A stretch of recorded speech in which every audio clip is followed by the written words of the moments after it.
Mga Lods, magandang hapon po sa inyong lahat at mayong hapon kaninyong tanan. So mga Lodi, meron pa akong kabababa ko lang mga Lodi, galing sa taas ng niyog ay kumukuha po ako ng tuba. So ngayon mga Lodi, may kasama ako ngayon dito mga Lods na umiinom ng tuba. Bali ito mga Lods, may medyo bata-bata. Ilang taon ka? 15. Oh, so 15 anyos, umiinom na sa tuba. Ayan, si Naknak.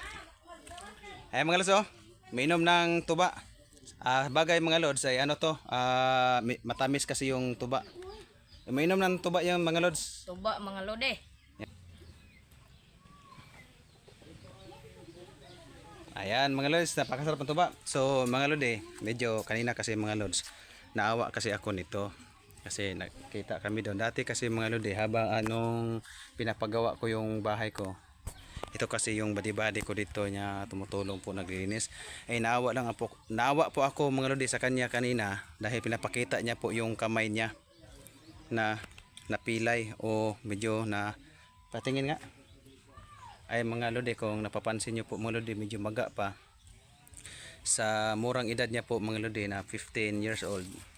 Tumutulong na kasi yan siya sa paghahanap buhay sa kanyang mga magulang. At kahit nga po mga Lods ay minsan po ay hindi po yan pinapayagan ng kanyang mga magulang na magtatrabaho sa tubuhan o magbubuhat ng tubo. Dahil sa napakasipag pong bata na yan, pinipilit niya po na magtatrabaho. Ayun na nga po, ay hindi naman po natin hinihingi na magkadisgrasya.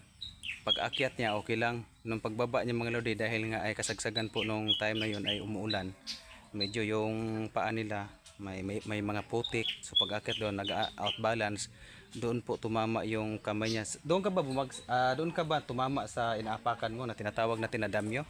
Inaapakan? Patingin nga yung yung pilay mo. Baby, patingin nga.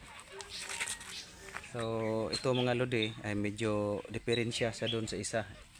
Ayan yung natural niya na kamay na walang damage. So ito po yun mga Lods, yung maga po.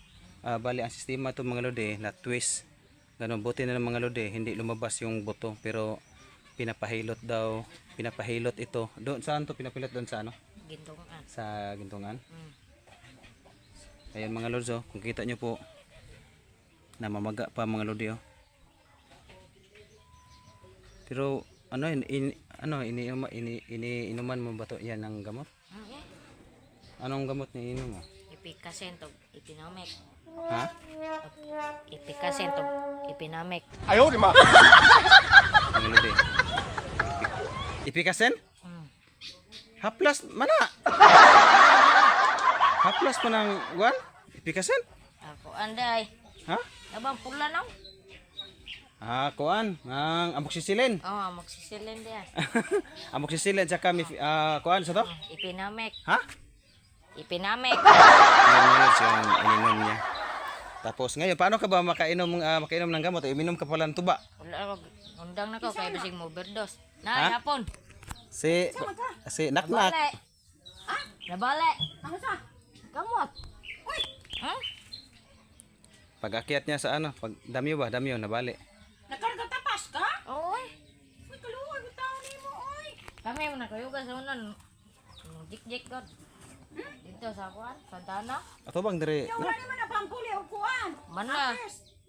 Di na nako pampulan kay magtubig-tubig kung panet. Para makakuan siya musingaw siya no. Nya. So mga Lods, hanggang dito na lang yung video namin at paalam na kami ni Naknak. So bye-bye. Bye-bye to. I-shout out the idea si kuan. Si vlogger sa tungan si Melvin. Okay lang no. Melvin Villagracia. Oh. Shout out ni Melvin Villagracia. Nga shout out sa kuan vlogger sa tungan. Oh, vlogger sa tungan. Og si Jack De La Cruz. Oh, Jack De La Cruz. Kinsa may mga vlogger pa pang shout out ko no be. Okay lang ang uba. Wala na. So yun mga Lods, so nandito na naman si Lodi nyo, uminom na naman to ba. So nawa ako sa bata na yan mga Lodi, nalaglag.